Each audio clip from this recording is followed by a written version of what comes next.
In October 1973, the Organization of Arab Petroleum Exporting Countries announced an oil embargo against the United States and its allies. Within weeks, gasoline prices quadrupled, gas stations ran dry, and the global economy plunged into recession. The world learned a brutal lesson. When critical resources are concentrated in the hands of a few, they become weapons of economic warfare. Now, in early 2026, a new alliance is forming, one that could trigger a similar shock. Not with oil, but with lithium, copper, and cobalt, the raw materials that power every electric vehicle on the road. Led by China and formalized through the expanded BRICS Plus bloc, nations controlling over 75% of global lithium reserves, Chile, Argentina, Brazil, and key African producers like Zimbabwe and the Democratic Republic of Congo are coordinating export policies, refining standards, and pricing mechanisms. This isn't a formal cartel like OPEC, but it functions like one: synchronized supply constraints, preferential pricing for allies, and strategic withholding from geopolitical rivals. The target? Western automakers racing to build Gigafactories in Texas, Tennessee, and Germany.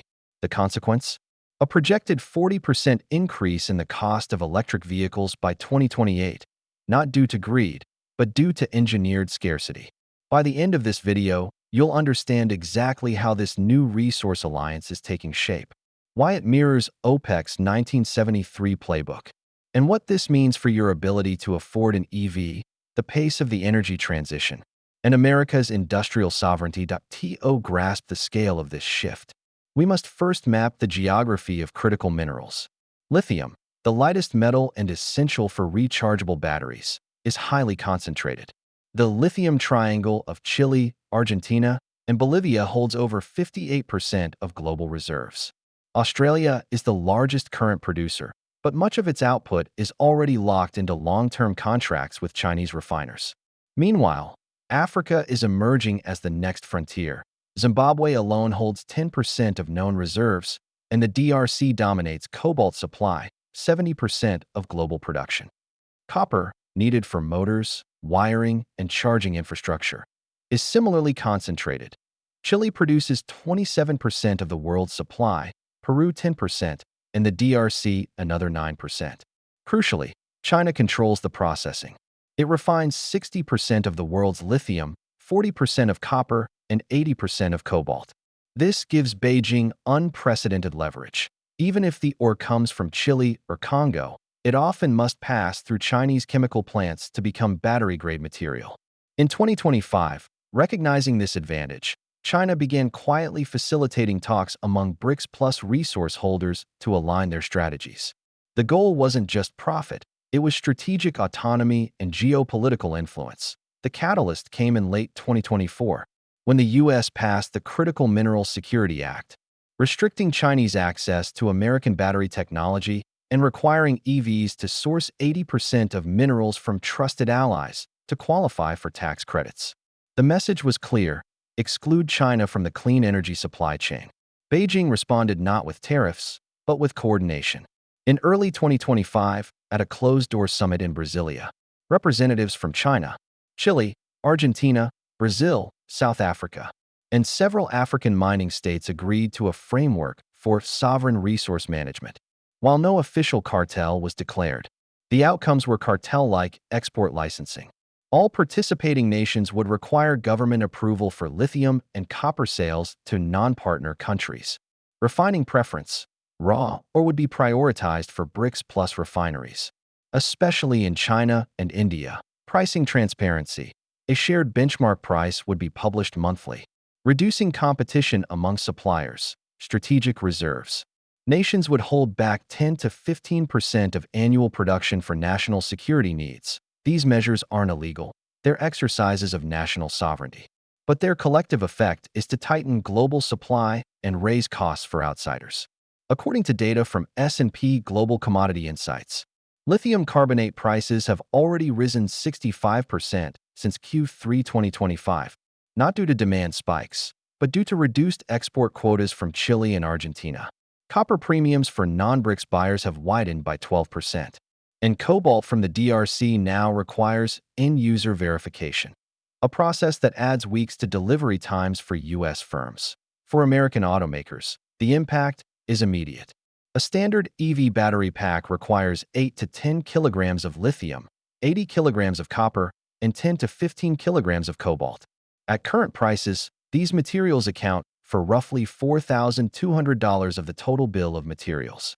If lithium hits $45,000 per ton, up from $28,000 in 2024, copper reaches $12,000 per ton, and cobalt climbs to $45,000 per ton.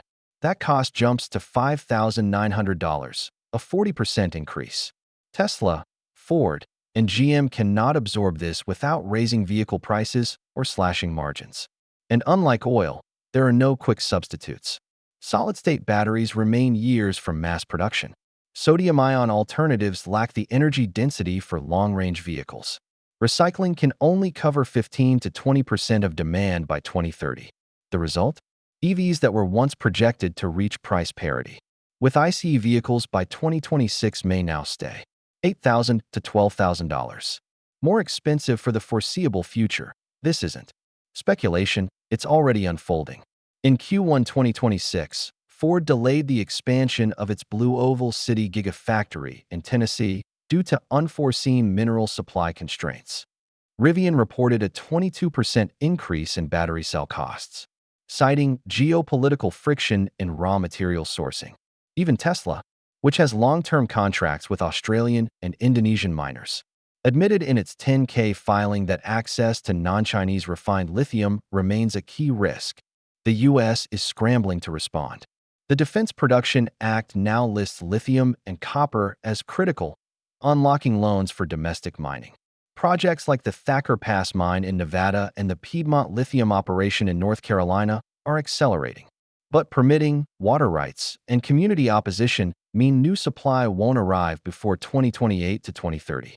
In the interim, the U.S. is dependent on a supply chain increasingly shaped by BRICS plus coordination. The parallels with OPEC 1973 are striking, but not identical. OPEC controlled both reserves and production. BRICS Plus controls reserves and, through China, the refining bottleneck. OPEC acted openly. BRICS Plus operates through administrative opacity. OPEC targeted political enemies. BRICS Plus targets economic competitors under the guise of resource sovereignty. Yet the outcome is similar. A concentrated group using control over essential inputs to reshape global trade flows and extract strategic concessions.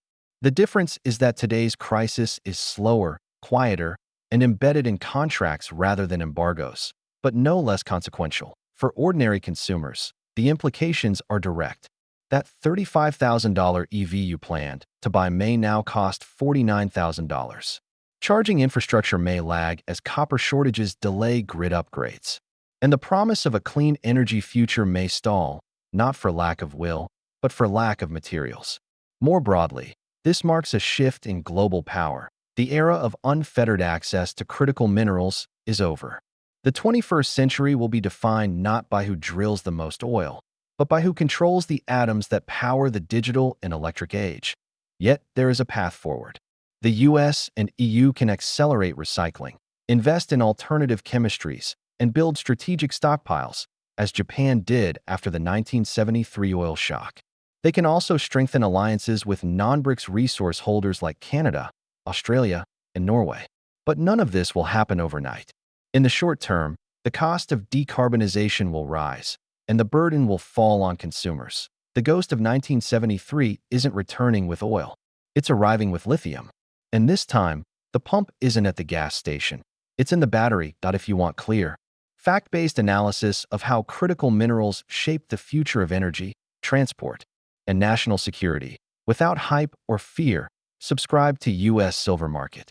We track the real flows behind the headlines, because in a world of resource nationalism, understanding supply chains is your strongest asset.